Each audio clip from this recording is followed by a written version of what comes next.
Early voting began a week before the primary at the Dixie Convention Center for Washington County registered Republican voters. About 67% of voters, or 70,000 people, are registered Republicans in Washington County.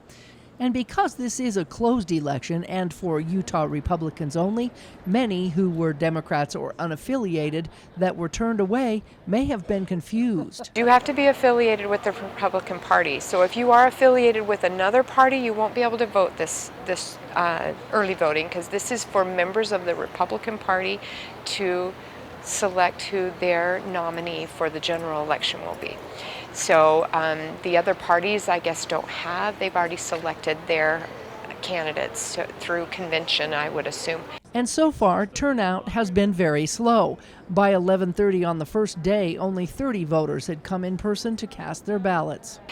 Today we do have early voting today from 9 to 1, tomorrow 9 to 1, and then Thursday and Friday from noon to 4. Voters are also allowed to drop off their mailed-in ballots at the polling place, which serves all of Washington County's voters. Registered voters need to be prepared to spoil their mail-in ballots if they receive them and want to vote in person. Bring your ID. Have to have ID to vote in Utah, and that's all. Bring your ID and come, and we'll get you a ballot, and you can come vote, and good to go. Like last year's election, personalized ballots are printed up one at a time, depending upon where the voter lives. There are several key positions voters are deciding on in this year's primary in Utah. Governor, Senate, Congress, and AG and auditor. So those 5 are on everyone's ballot.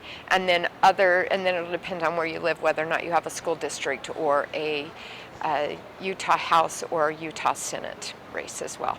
Those who voted today seemed sure about their choices. Did you have your mind made up when you came in? I knew who I was going to vote for before it came, because I think that it doesn't take very long, so you want to know before you come who you're going to vote for. Right. And do the research before. The Harpers were also happy to receive their I voted stickers after making their selections. All my ancestors are heroes. And so you're voting for heroes today? Is that what you're saying? Voting for heroes. All right, good. Thank you. Bye. They are both descendants of the American Revolutionary War. Next Tuesday, voters who haven't voted can do so from 7 a.m. to 8 p.m. or drop off their ballots to be counted. And Utah voters can also check on their ballots to make sure they were received. If you go to vote.utah.gov and click on Track My Ballot, you can enter your information, and then you can get a text, and it'll tell you. Like, I got a text telling me that my ballot had been received at the county's office and been processed, and so I got the very first text I got was that it had been mailed, and then when you drop it off, it tells you that they've received it, and then once signature verification and whatnot is correct, then you get another verification telling you that it's been processed. In St. George, Melissa Anderson, Community Education News.